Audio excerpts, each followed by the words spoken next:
Assalamualaikum warahmatullahi wabarakatuh. Perkenalkan, nama saya Nadia Putri Ramadhani dengan NIM 1122107118. Di sini saya akan mempresentasikan tugas UTS saya dari mata kuliah Akuntansi Manajemen yang berjudul Analisis Biaya Akuntansi Manajemen pada UMKM Dimsum Kembar dengan strategi pengendalian biaya praktis untuk peningkatan profitabilitas usaha mikro. Mengapa akuntansi biaya penting bagi UMKM dimsum? Dalam bisnis makanan, margin keuntungan seringkali tipis. Memahami struktur biaya secara mendalam adalah kunci untuk memastikan keberlanjutan dan pertumbuhan usaha.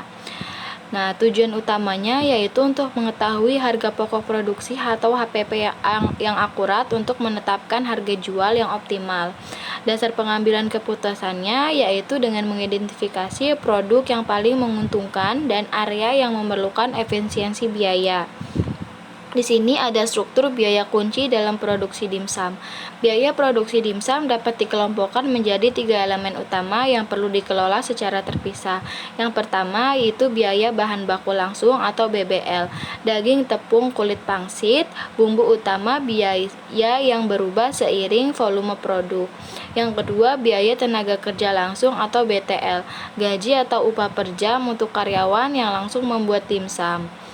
Yang ketiga, biaya overhead pabrik, biaya tidak langsung seperti listrik, air, sewa tempat, penyusutan alat perlengkapan kecil seperti kemasan atau minyak goreng. Nah, fokus utama pengendalian ini harus dimulai dari biaya bahan baku langsung karena ini adalah komponen terbesar. Di sini kita lanjut ke slide selanjutnya, yaitu ada membedah biaya variabel dan biaya tetap. Pemisahan biaya ini sangat penting untuk perencanaan profit dan analisis break-even point atau BEP.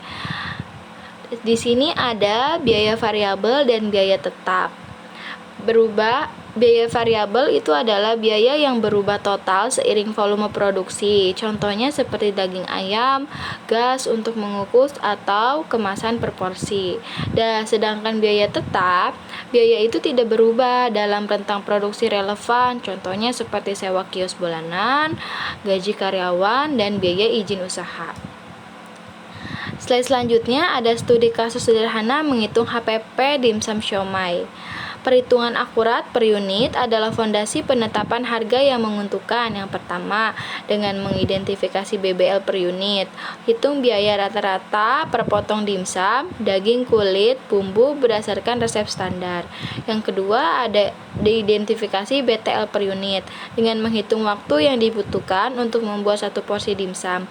Lalu konferensikan ke biaya upah per jam. Yang ketiga, ada alokasi BOP dengan tentukan total BOP bulanan bagi daging total unit produksi bulanan untuk mendapatkan BOP per unit. Yang keempat, itu ada HPP total. Dengan menghitung HPP total sama dengan BBL per unit ditambah BTL per unit ditambah BPO per unit. Slide selanjutnya ada strategi 3 pilar pengendalian biaya bahan baku. Nah, bahan baku ini adalah biaya terbesar. Pengendalian yang ketat dapat langsung mendongkrak profitabilitasnya. Contohnya pertama ada negosiasi pemasok. Nah, dengan menjalin jangka panjang untuk mendapatkan harga diskon pembelian volume besar. Yang kedua ada pengendalian stok dengan menerapkan sistem FIFO, first in, first out untuk menghindari kerugian akibat bahan baku basi atau rusak. Nah, yang ketiga ini ada standarisasi resep. Nah, dengan memastikan setiap karyawan menggunakan takaran yang sama untuk setiap batch produksi dengan mengurangi pemborosan waste. Selanjutnya ada meningkatkan efisiensi tenaga kerja dan overhead. Selain bahan baku, optimasi proses kerja dan manajemen fasilitas juga menawarkan potensi penghematan signifikan. Yang pertama ada pelatihan keterampilan. Investasi pada pelatihan membuat proses pembentukan dimsum lebih cepat dan mengurangi produk gagal. Yang kedua ada efisiensi energi BOP. Dengan menggunakan peralatan masak yang hemat energi, jadwalkan produksi pada waktu dengan tarif listrik yang lebih rendah jika relevan. Yang ketiga ada fleksibilitas staf, latihan karyawan untuk menangani berbagai tugas sehingga mengurangi biaya lembur saat puncak permintaan. Nah, di sini ada analisis profitabilitas varian produknya. Nah, tidak semua jenis dimsum menghasilkan keuntungan yang sama. Fokusnya upaya penjualan pada menu dengan margin kontribusi tertinggi.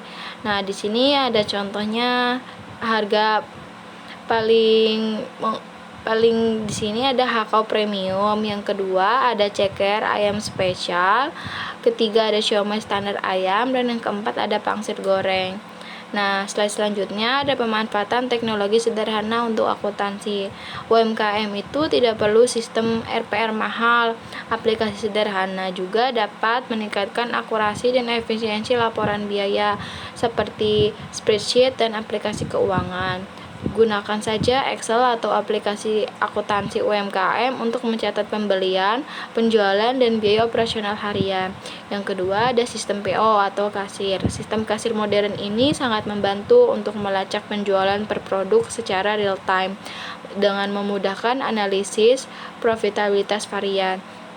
Dan yang ketiga ada audit stok berkala dengan melakukan perhitungan feedstock bahan baku setidaknya mingguan untuk membandingkan dengan catatan atau memeriksa adanya kebocoran atau kehilangan.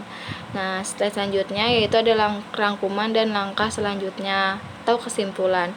Pengendalian biaya adalah proses berkelanjutan yang memerlukan komitmen dan tinjauan rutin. Yang pertama itu fokus pada HPP-nya dengan menghitung HPP per unit secara akurat setiap bulannya. Yang kedua yaitu ada optimis bahan baku dengan meminimalkan pemborosan waste dan kelola inventaris dengan ketat. Yang ketiga ada prioritas margin tinggi. Nah, dengan mendorong penjualan varian dimsum yang memberikan margin kontribusi terbesar, dengan arti nyata, mulai minggu ini tetapkan standar resep baru dan lakukan perhitungan BEP bulanan untuk dimsum kembar. Mungkin sekian yang dapat saya sampaikan, kurang lebihnya mohon maaf. Assalamualaikum warahmatullahi wabarakatuh.